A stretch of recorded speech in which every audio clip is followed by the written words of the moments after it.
Number 2 on my list of top 10 movies is the Banshees of Inisherin, which was, what a fun movie this movie was. Very entertaining.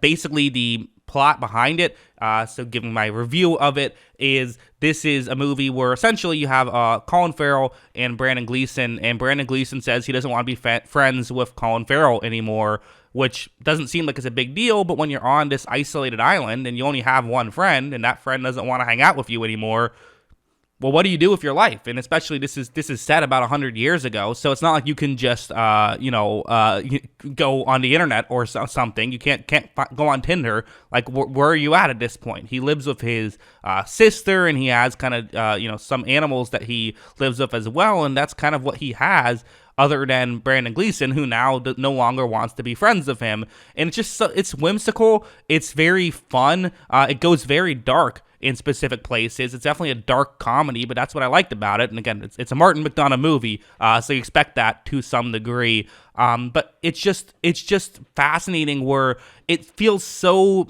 simple on its face value. It seems so like, okay, got it. A to B, I understand. But it's not just about what it's about. I mean, no good movie is just about what it's about. There's so much more things where people say, oh, well, it's such a simple movie. It's about, basically a friendship breakup. But then it's also about loneliness. It's also about what it means to try to be an artist and try to mean something with your life, as opposed to just, existing and having fun with the moments that you have. It's also an allegory for Civil War, an Irish Civil War, which is fascinating on top of this. And all of this is done seamlessly, and all of it works completely perfectly. Probably the tightest script of the year, I would say, that I've seen. Again, haven't seen every movie, but the ones I have, this one is number one for me.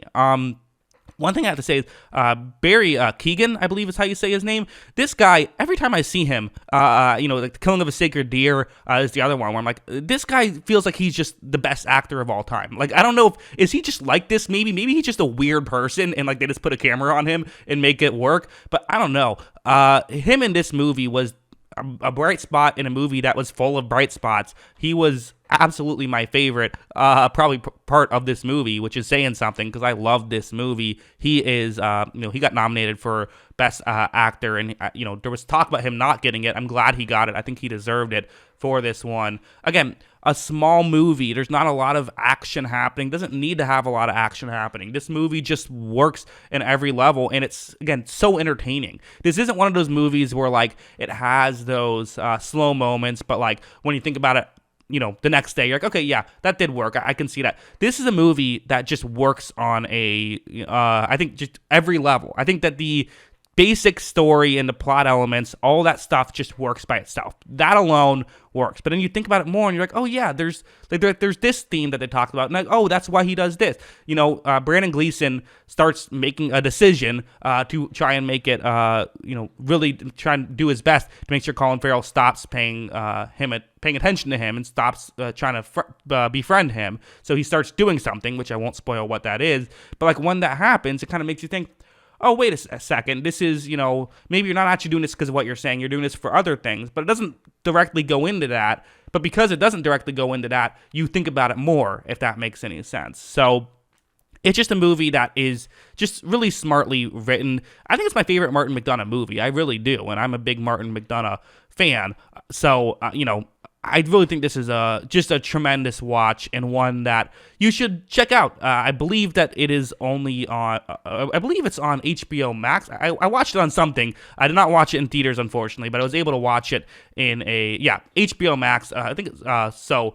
Definitely check it out there if you have not already. It's worth a watch, as it's just, again, it's hard to dislike this movie, I think. The only thing I can think about, the only reason why I think you might not be a huge fan is if you're just not a fan of these kind of mostly talking movies, or maybe if the humor does not work for you. The humor definitely worked for me. I thought it was very funny, but humor is subjective. So maybe if you don't find it funny, you won't enjoy it as much as I did, but I definitely recommend it. I think it's my second favorite movie of the year, and I considered briefly having it at number one, but I'm not. I feel pretty good about my number one, but yeah. This is number two. What do you guys think about the Banshees of Inisherin? Have you seen it? Did you like it? Let me know in the comments below.